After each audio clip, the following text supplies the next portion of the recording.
Hello, darkness, my old friend.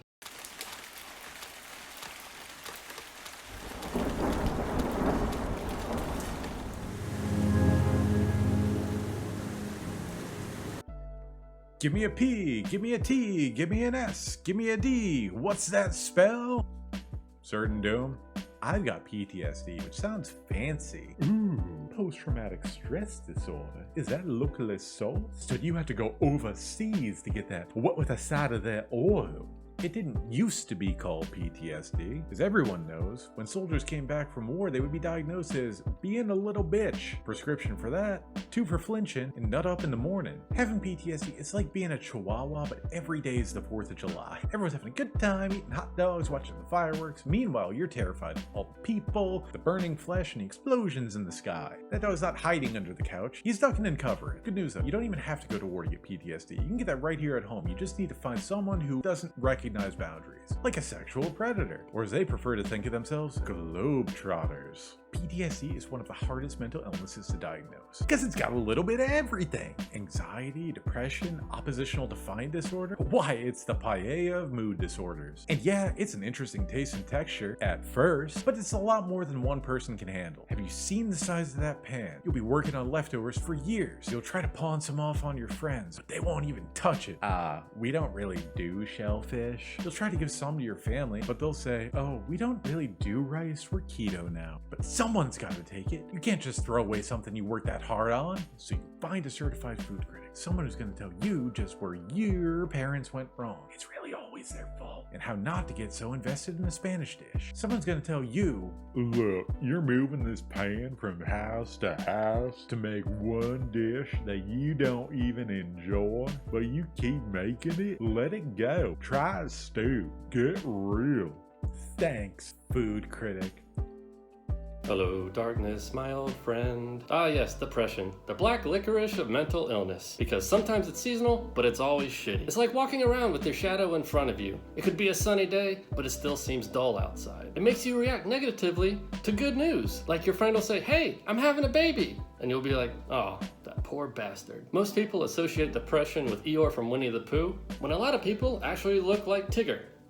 But I assure you, at some point in the day, they are T.I. double gut on. But the wonderful thing about being this Tigger is that you're not the only one. There's about 24 million of us, and that's herpes numbers. Now, since I have depression, I've developed what's called the 4 fucks that help. Maybe they'll help you too. Number 1, go the fuck outside. Vitamin D actually helps with depression. Go outside. Number 2, take a fucking shower. Because guess what? They're refreshing, and now you're clean. Number 3, move the fuck around. Cardio helps with endorphins, and if you do it outside, you've killed 2 birds with 1 stone, you fucking rock star. Number 4, get some fucking sleep. It's hard to be sad when you're well rested. Now, these aren't replacements for medicine or medical professionals, but hey, they help me, they might help you too. You got this. Hi, this is Dee Dee, and we're here to talk about adult ADHD. What's up? I'm here to talk about adult ADHD, the invisible force that prevents me from making this video on time, despite it only taking about 30 minutes of real concentration. The biggest difference between childhood ADHD and adult ADHD is no one calls your parents to complain about your behavior. Hey, Miss Carter, I'm just calling to let you know your son's having a hard time focusing in the grocery store. People offer advice all the time of how to calm your mind down. Have you tried meditation? Oh, you mean the art of not thinking about anything? So then all I'm gonna do is think about not thinking about anything, and then thinking about all the things I shouldn't be thinking about, and in turn, think about everything. What's the treatment other than that?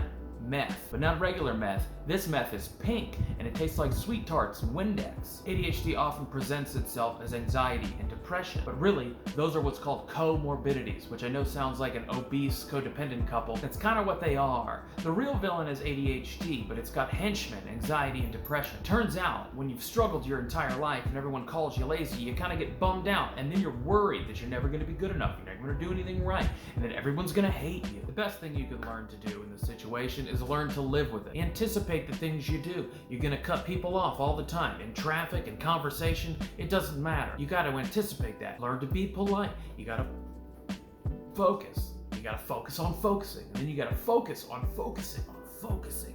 But it can be done. It can be done.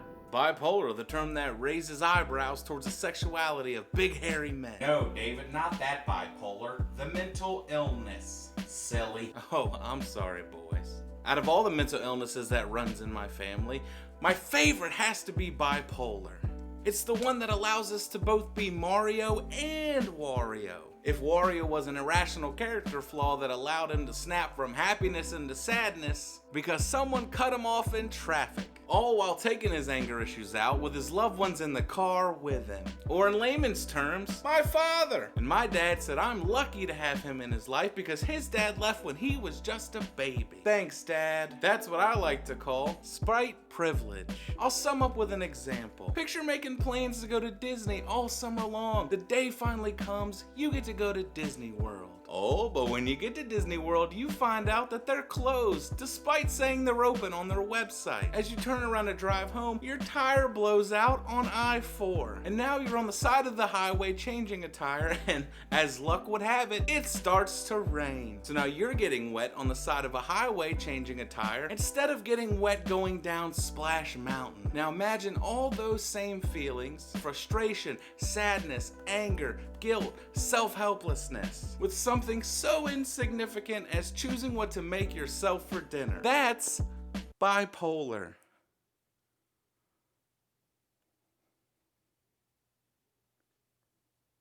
Hey guys, thanks for watching this video all the way to the end. Be sure to hit that subscribe button down there. Also hit that notification bell so you can get updated when we put out new content every week. Every Tuesday, Topical Depression. Every Wednesday, the podcast comes out. Audio's available on iTunes, Google Play, Stitcher Radio, Spotify. Or you can watch another one of these videos, maybe this one here. Thank you for watching.